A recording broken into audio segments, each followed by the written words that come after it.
Ce matin, j'aimerais vous partager un texte de 2 Samuel 23. En fait, on avait pris déjà 2 textes dans 2 Samuel, ça concerne David. Alors on avait pris d'abord David, qui était un roi plein de bonté, et en cela il avait imité Dieu, c'est-à-dire que il avait vu combien Dieu avait été bon vis-à-vis de lui, et il a voulu exercer aussi cette bonté vis-à-vis des descendants de Jonathan et Saül. Et il avait pris cet homme qui était handicapé à la table du roi, avec les fils du roi. Et c'est ce que Dieu fait avec tous les croyants. Il les invite à sa table, dans sa présence. Et c'était magnifique. Et puis on avait vu dans un deuxième temps, David, tout d'un coup, il s'était égaré. Il avait péché, il avait commis l'adultère, il avait tiré les ficelles pour que quelqu'un soit tué. Donc, à quelque part, il avait commis un meurtre, mais en organisant les choses. Et là, on voit bien que David n'était pas parfait, mais il était un homme selon le cœur de Dieu. Pourquoi ? Parce qu'il demandait pardon à Dieu, parce qu'il revenait à Dieu et confessait son péché. Et puis là, David, de 2 Samuel 23, arrive à la fin de sa vie. Alors, à la fin de sa vie, qu'est-ce qu'il peut faire ? Il peut faire un bilan. Alors, est-ce qu'il fait vraiment un bilan ? Non, dans ce qu'on va lire, il ne fait pas vraiment un bilan. Parce qu'il ne dit pas, moi je suis solide là, j'ai vaincu Goliath, j'ai été top, et puis là j'ai encore accompli des belles choses, j'ai vaincu les Philistins, là j'ai aidé tel et tel. Il ne fait pas un bilan en disant, voilà toutes les choses positives que j'ai faites, et puis voilà, là j'ai été un peu malheureux. Non, il vient vers son Dieu, et il adresse sa reconnaissance à Dieu, et il s'appuie sur les promesses que Dieu lui fait. Alors, je vais lire d'abord dans la version second 21, et puis je vous relirai juste un verset dans la seconde, mais plus ancienne, parce que je trouve que ça ressort encore mieux cette promesse de Dieu. Donc, dans 2 Samuel 23, les versets 1 à 7. Voici les dernières paroles de David. Déclaration de David, fils d'Isaïe, déclaration de l'homme haut placé, de celui que le Dieu de Jacob a désigné par onction, du doux musicien d'Israël. L'Esprit de l'Éternel parle par moi, et c'est par sa parole qui est sur ma langue. Le Dieu d'Israël a parlé, le rocher d'Israël m'a dit, celui qui règne parmi les hommes avec justice, celui qui règne dans la crainte de Dieu, est pareil à la lumière du matin que le soleil brille et quand la matinée est sans nuage, après la pluie. Ses rayons font sortir de terre la verdure. Il en va de même pour ma famille devant Dieu, puisqu'il a conclu une alliance éternelle avec moi, en tout point bien réglée et bien gardée. Il fera pousser tout mon salut et tous mes désirs. Les méchants, eux, sont tous comme des ronces dont on se débarrasse et que l'on ne prend pas avec la main. Celui qui les touche s'arme d'un outil en fer ou du bois d'une lance, et on les brûle au feu sur place.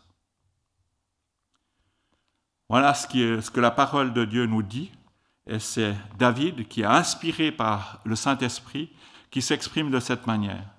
C'est les dernières paroles de David, mais ce n'est pas les dernières actions de David. Et c'est là où on voit que David s'appuie vraiment sur Dieu.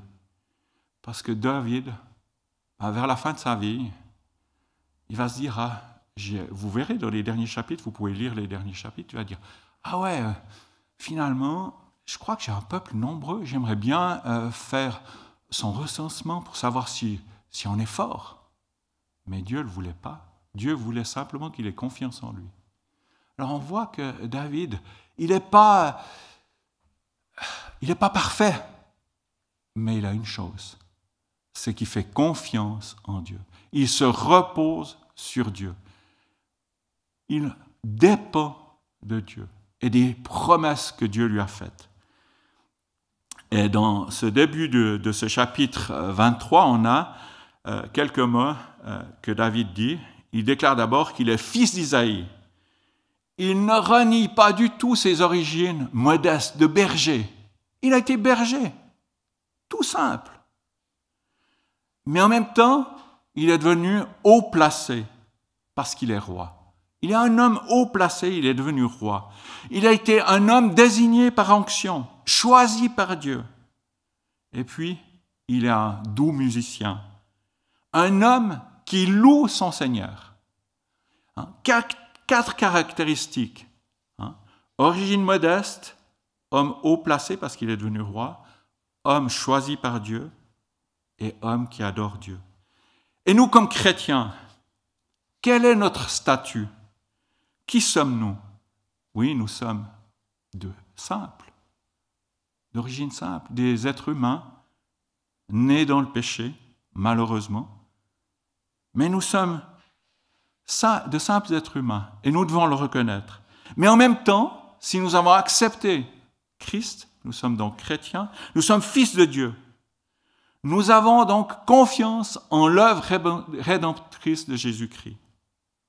Et puis, Dieu nous a choisis pour la vie éternelle, pour passer la vie éternelle dans sa présence. Et ça, c'est quelque chose de précieux. C'est une promesse. Ce n'est pas vous qui m'avez choisi, c'est moi qui vous ai choisi. Donc c'est une promesse vraiment de Dieu. Et on peut s'appuyer sur cette promesse. Et puis, si nous sommes d'authentiques chrétiens, eh bien nous sommes des adorateurs qui adressons nos louanges à notre Père Céleste. Parce qu'il s'occupe de nous. Alors c'est vrai que la vie n'est pas forcément facile. Et vous croyez que la vie a été facile pour Jésus? Dans le jardin de Gethsémane, avant la croix, il était dans l'angoisse. C'était pas facile. Il a connu des circonstances très difficiles. Et c'est pour ça qu'il peut nous comprendre. Et puis, David, inspiré par le Saint-Esprit, s'exprime de la manière suivante. Au nom du Dieu et du rocher d'Israël, Dieu est Dieu. Il est un rocher, un lieu sûr. Il le souligne. Il souligne qu'il est bon de se réfugier en Dieu quand la crainte des circonstances peut nous accabler. Dieu, affirme-t-il, est ce rocher, cette haute retraite. Et dans le psaume 144, David est un musicien, un adorateur, et il a dit ces choses dans ce psaume 144. « Béni soit l'Éternel, lui qui est mon rocher. Il me témoigne son amour. Il est ma forteresse et mon refuge. C'est lui qui me libère. Si je suis emprisonné, c'est lui qui me libère. Il est mon bouclier où je trouve un abri. Ô Éternel, ô Éternel, qu'est-ce que l'homme pour que tu prennes soin de lui? Qu'est-ce que l'homme pour que tu prennes soin de lui? On n'est pas grand-chose. Ah, il y en a qui vivent plus longtemps que d'autres. C'est vrai. Mais qu'est-ce qu'une centaine d'années? On vit peut-être une centaine d'années, certains, pas tous. Mais après, on est vite oublié.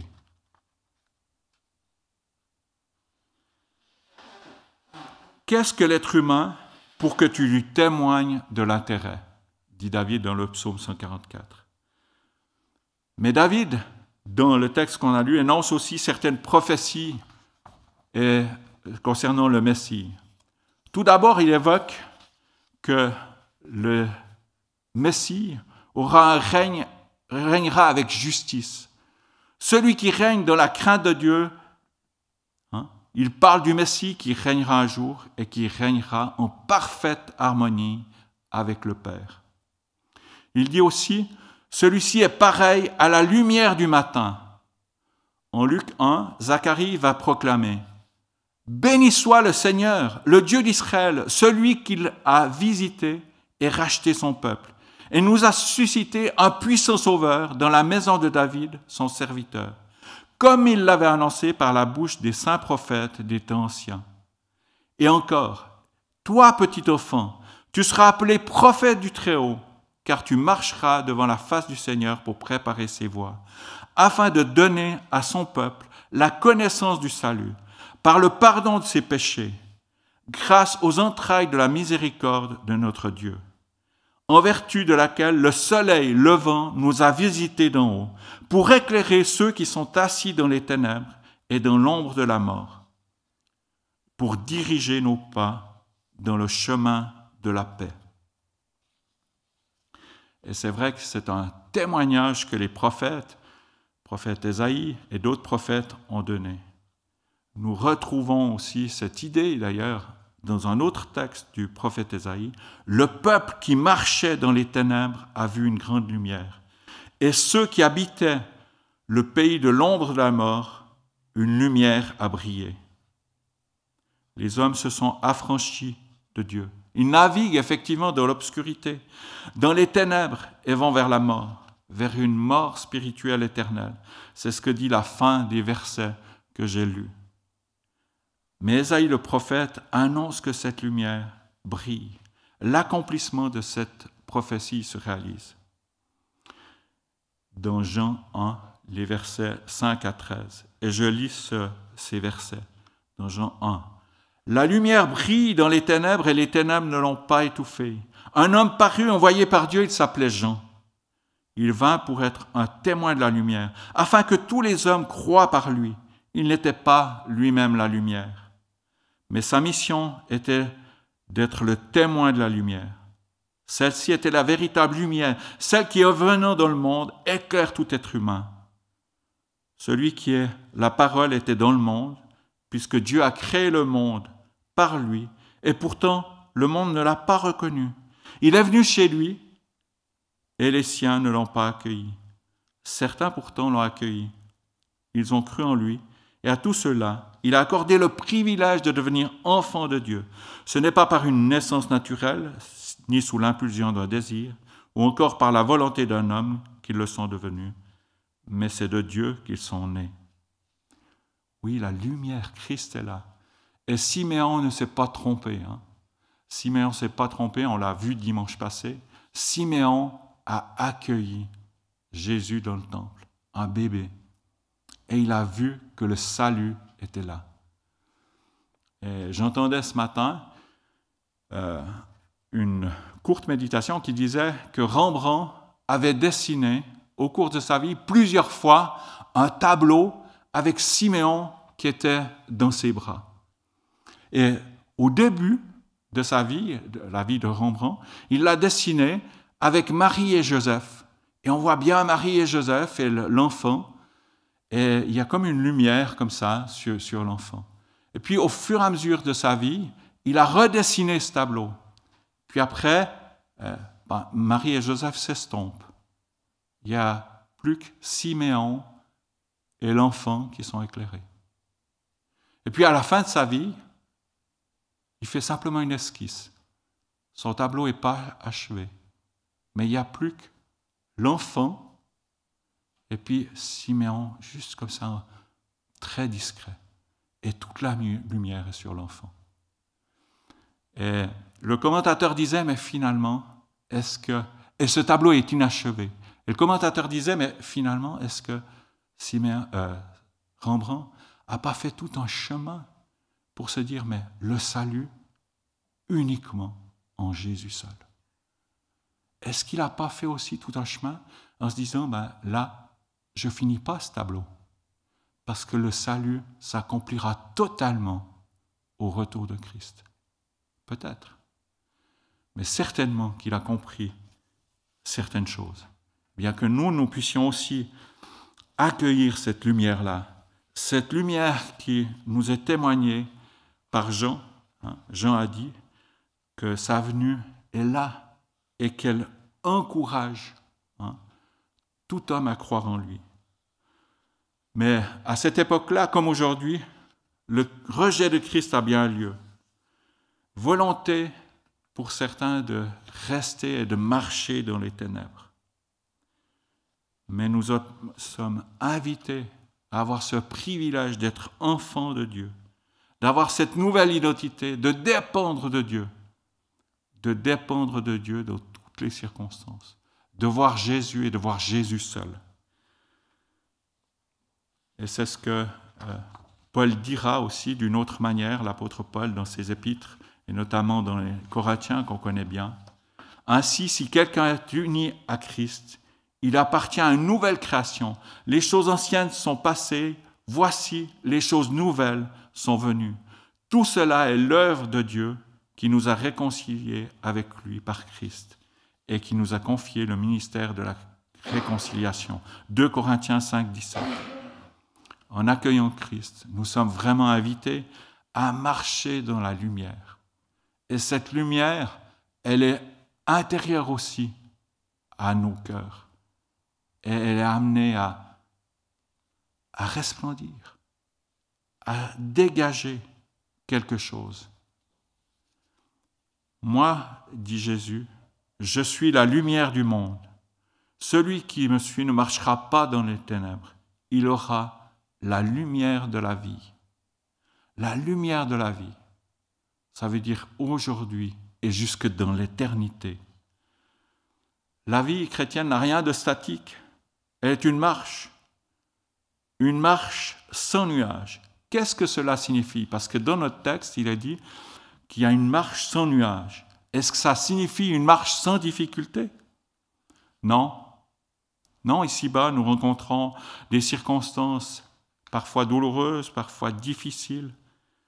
On ne peut pas dire que nos circonstances soient sans nuage. Et pourtant, David énonce que le soleil brille et que la matinée est sans nuage. Une matinée sans nuage. La possibilité d'être dans une authentique relation avec Dieu, sans aucune interférence. C'est ce qui nous est promis. C'est ce que David a vécu par moments. Cette journée où le soleil est là et il n'y a aucun nuage. Une relation, une vraie relation, un vrai cœur à cœur avec Dieu. Mais David ira encore plus loin. Il fait allusion à un renouveau de la vie, d'une vie vraiment renouvelée. Après la pluie, ces rayons font sortir de terre la verdure. C'est comme une résurrection. Il y a quelque chose de nouveau. Christ redonne la vie. Et David va ensuite faire allusion à sa famille. Et je vous relis ces textes. « N'en est-il pas ainsi de ma maison devant Dieu, puisqu'il a fait avec moi une alliance éternelle, en tout point bien réglée et offrant pleine sécurité? Ne fera-t-il pas germer tout mon salut et tous mes désirs ?» Dieu a fait une alliance éternelle, ce qui veut dire qu'elle n'aura pas de fin. Et les caractéristiques de cette alliance est en tout point bien réglée et offrant pleine sécurité, offrant le salut et répondant à nos besoins. Cette alliance qui a été faite avec David nous est aussi offerte par Christ. Une alliance par Christ, et c'est souligné dans 2 Timothée 1:9. Il nous a sauvés et nous a adressé un saint appel. Il ne l'a pas fait à cause de nos œuvres, mais à cause de son propre plan et de sa grâce, qui nous a accordé en Jésus-Christ de toute éternité et qui a maintenant été révélée par la venue de notre Sauveur en Jésus-Christ. Une alliance par Christ. Ensuite, un héritage aussi éternel en Christ. C'est pour cela qu'il est le médiateur, Christ, d'une nouvelle alliance, afin que la mort étant intervenue pour le rachat des transgressions commises sur la première alliance, ceux qui sont appelés reçoivent l'héritage éternel qui a été promis. Hébreux 9:15. Et une alliance comme pour David, une alliance bien réglée. Qui accusera les élus de Dieu? C'est Dieu qui justifie. Qui les condamnera? Christ est mort, bien plus, il est ressuscité. Il est à la droite de Dieu et il intercède pour nous. Qui nous séparera de l'amour de Christ? Sera-ce la tribulation ou l'épée, ou l'angoisse, ou la persécution, ou la faim, ou la nudité, ou le péril, ou l'épée? Romains 8, 33 à 35. Une alliance bien réglée. Une alliance aussi offrant toute sécurité. Quand on est en lien avec Jésus-Christ, on est en toute sécurité. Ce n'est pas moi qui le dis, c'est la parole de Dieu. Romains 8, les versets 38 et 39. Car j'ai l'assurance que ni la mort, ni la vie, ni les anges, ni les dominations, ni les choses présentes, ni les choses à venir, ni les puissances, ni la hauteur, ni la profondeur, ni aucune autre créature ne pourra nous séparer de l'amour de Dieu manifesté en Jésus-Christ notre Seigneur. Dieu a aussi confirmé pour nous ce salut. Et voici ce témoignage, c'est que Dieu nous a donné la vie éternelle et cette vie est dans son Fils. Celui qui a le Fils a la vie, celui qui n'a pas le Fils de Dieu n'a pas la vie. Je vous ai écrit ces choses afin que vous sachiez que vous avez la vie éternelle, vous qui croyez au nom du Fils de Dieu. Jésus l'a aussi confirmé, affirmé. Je leur donne la vie éternelle. Elles ne périront jamais, et personne ne les ravira de ma main. Mon Père, qui me les a donnés, est plus grand que tous, et personne ne peut les ravir de la main de mon Père. Nous ne pouvons pas être enlevés de la main de notre Père céleste, mais Jésus a dit aussi, nous ne pouvons pas être enlevés de sa main. Nous avons vraiment cette assurance qu'il nous conduira jusqu'au bout et que nous passerons l'éternité avec lui. Nous avons cette chance, comme l'a affirmé David pour lui-même et sa famille. Nous avons une alliance éternelle, bien réglée et offrant pleine sécurité. En toutes circonstances, a dit David, il œuvre à mon salut, il accomplit tous mes désirs. Dieu œuvre. C'est lui qui produit en nous le vouloir et le faire. C'est lui qui nous habite, c'est lui qui va nous aider. C'est lui qui est présent dans nos vies et qui nous permet d'aller plus loin. Philippiens 2, 13 et 14. Dieu accomplit tous mes désirs. Ça veut dire que Dieu fait tout ce que je veux. Attention. Est-ce qu'il accomplit quand je suis jaloux de quelque chose? Non. Ou quand je veux quelque chose qui finalement n'est pas bon pour moi? Non. Voilà ce que David souligne aussi, et les psalmistes. Par exemple, dans le psaume 8,4. Quel est le désir de celui qui a écrit ce psaume? Mon âme soupire et languit après les parvis de l'Éternel. Mon cœur et ma chair poussent des cris vers le Dieu vivant. Le passereau même trouve une maison, et l'hirondelle un nid où elle dépose ses petits. Tes autels éternels, des armées, mon roi et mon Dieu. Heureux ceux qui habitent ta maison, ils peuvent te célébrer encore. Heureux ceux qui habitent ta maison, ils peuvent te célébrer encore. Mon âme soupire et languit après les parvis de l'Éternel. Est-ce que ce sont mes désirs d'être vraiment dans la présence de Dieu? Heureux ceux qui placent en toi leur appui. Ils trouvent dans leur cœur des chemins tout tracés. La pensée de Dieu inonde nos cœurs. Lorsqu'ils traversent la vallée de Baca, ils la transforment en un lieu plein de sources, et la pluie la couvre de bénédictions. Même dans les circonstances difficiles, Dieu est là. Quels sont mes désirs? Rappelons-nous, un jour nous habiterons réellement dans la maison du Père. Pourrons-nous dire, heureux ceux qui habitent ta maison, ils peuvent te célébrer encore. Ça veut dire que s'ils peuvent te célébrer encore, ça veut dire qu'on veut le célébrer ici-bas, déjà. Déjà maintenant, nous pouvons le célébrer. Heureux ceux qui placent en toi leur appui, ils trouvent dans leur cœur des chemins tout tracés. Et ça m'interpelle, suis-je en étroite relation avec Dieu, au point que je trouve des chemins dans mon cœur, des chemins tout tracés, pour être vraiment dans l'intimité avec Dieu. En conclusion, nous pouvons affirmer comme David, Dieu a fait avec moi une alliance éternelle, en tout point bien réglée et offrant pleine sécurité. Comme le dit le psaume 73, restons donc dans la présence de Dieu.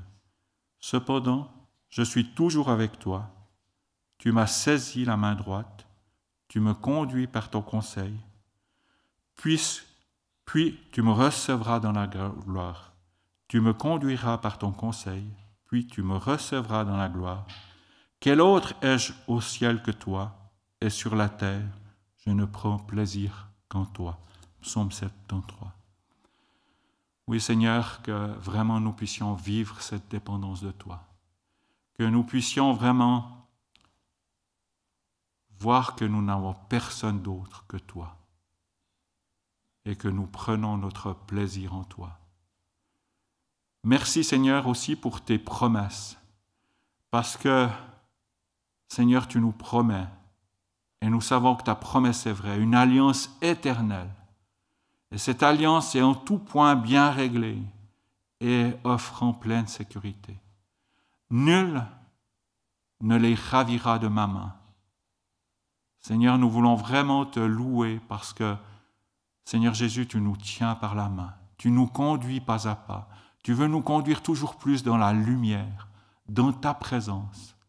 Et Père Céleste, nous voulons te louer parce que toi aussi, tu étends ta main sur nous et parce que tu nous as choisis. Ce qui veut dire que nous sommes en pleine sécurité, sachant que ton choix est irrévocable. Et nous serons l'éternité avec toi. Seigneur, j'aimerais t'apporter chacun d'entre nous. Seigneur, que nous puissions vraiment venir à toi. Ouvre nos yeux sur ta personne. Fais-nous entrer dans tes parvis. Seigneur, que ta volonté s'accomplisse dans nos vies. Seigneur, nous voulons te prier aussi pour chacun de nos proches, pour chacun de nos enfants, petits-enfants, amis, Seigneur, ou personnes que nous croisons, Seigneur, que vraiment la lumière que tu mets en nous puisse être perçue au-delà de nous-mêmes, que nous puissions répandre ta présence et ta paix, que ta gloire, Seigneur, se manifeste dans nos vies, que comme Moïse qui est descendu de la montagne, alors qu'il a eu un face-à-face avec toi, il rayonnait de ta présence. Eh bien, Seigneur, dans ta grâce, fais-nous rayonner de toi, de ta présence, et glorifie ton nom, dans le nom de Jésus. Amen.